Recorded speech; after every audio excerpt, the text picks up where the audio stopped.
আজ জামাই ষষ্ঠী।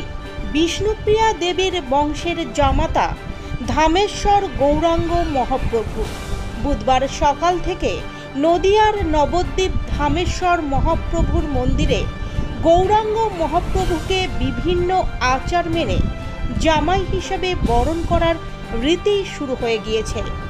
জামাই ষষ্ঠীর দিন ভোর থেকে বিভিন্ন ধর্মীয় আচার অনুষ্ঠানের মধ্য দিয়ে জামাই হিসেবে বরণ করা হয় মহাপ্রভুকে। এদিন নতুন ধুতি পাঞ্জাবিতে সাজানো হয় তাকে, পরানো হয় ফুলের মালা, গায়ে দেওয়া হয় সুগন্ধি।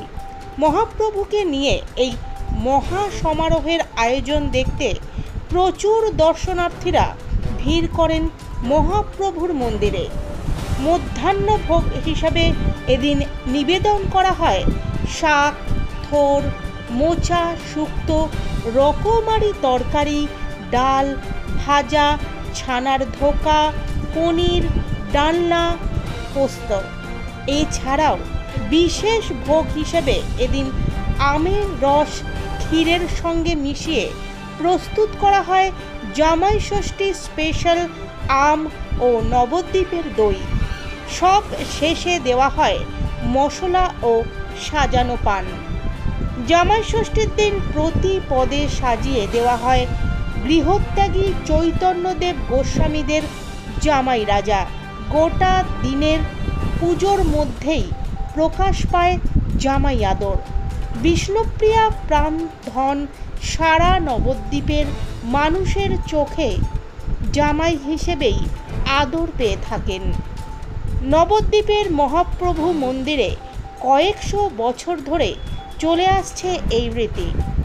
মহাপ্রভুকে নতুন ধুতি পাঞ্জাবিতে সাজানো হয় এদিন জামাই বেশে, পরানো হয় রজনীগন্ধা আর গোলাপের মালা, গায়ে আতর, রূপোর রেকাবিতে ছানা মিষ্টি দেওয়া হয়।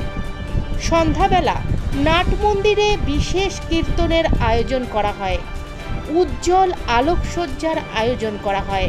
রাত 9টায় শয়নভোগ দেওয়া হয় ঘিয়ের লুচি, মালপোয়া আর রাবড়ি, সঙ্গে আবার খিলি করে সাজানো হয় সুগন্ধি পান। দিনভর চলে জামাই আপ্যায়ন।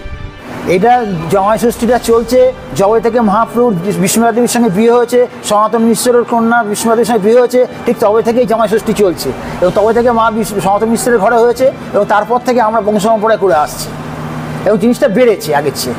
বিশেষ পুজো অর্চনা থেকে বিশেষ সকালবেলায় মঙ্গল আরতি হয়। মঙ্গল আরতি হওয়ার পর আমাদের বাড়ির মা বোনেরা সবাই এসে প্রথম আরতির পর পাকার বাতাস দিয়ে ষাট করেন এবং মিষ্টি ভোগ দেন এবং তারপরে নদিয়া নাগরী যত ভক্তবৃন্দ আছে মোরারি পথ থেকে সবাই একে একে এসে তারা তার ভেতরে ঢুকতে পারেন না, দৌড়ে বাইরে থেকে ষাট দেন, ষাট দিয়ে তাদেরকে ষাট দেন এবং তারা জামাই মন্দির তারা জানেন যে, এবং তারা কেন আমরাও জানি মহাপ্রভু হচ্ছে নদিয়ার নবদ্বীপের জামাই। প্রত্যেক ঘরে নিজের বাড়ির জামাইকে বরণ করার আগে মহাপ্রভুকে বরণ করে ষাট দিয়ে দই মিষ্টি দিয়ে তারপরে প্রত্যেক বাড়িতে জামাই ষষ্ঠী পুজো করেন।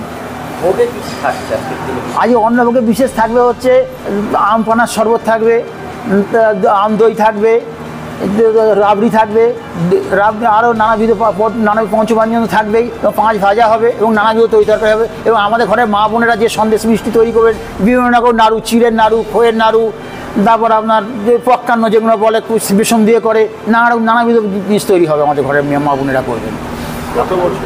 এটা সনাতন মিশ্রের পরম্পরা থেকেই চলে আসছে বাবা। এটা বছর তো ঠিক করে বলা যাবে না। সনাতন মিশ্র পর থেকে যেমনভাবে করে গেছেন ঠিক আমরা ঠিক সেইভাবে ধারণাটা ধরে রেখেছি, সেইভাবেই। এখন হয়তো বাইরে রসগোল্লা মিষ্টি ভোগ হচ্ছে, আর তখনকার দিনে তো ছিল না। তা তখনকার দিনে মা বোনেরা, আমাদের মায়েরা, ঠাকমারা যা মিষ্টি ঘরে তৈরি করতেন, নাড়ু থেকে নানাবিধ নাড়ু, চিড়ের নাড়ু, খইয়ের নাড়ু, নারকেলের নাড়ু যা তৈরি করতেন সেই দিয়ে ভোগ হতো। এখনও সেই পরম্পরাটা এখনো রীতি রয়ে গেছে। হ্যাঁ, তালপাতা হাওয়া দেওয়া হয় পাখা দিয়ে। আমার নাম রূপ গোস্বামী, মহাপ্রভু মন্দিরের সেবাই।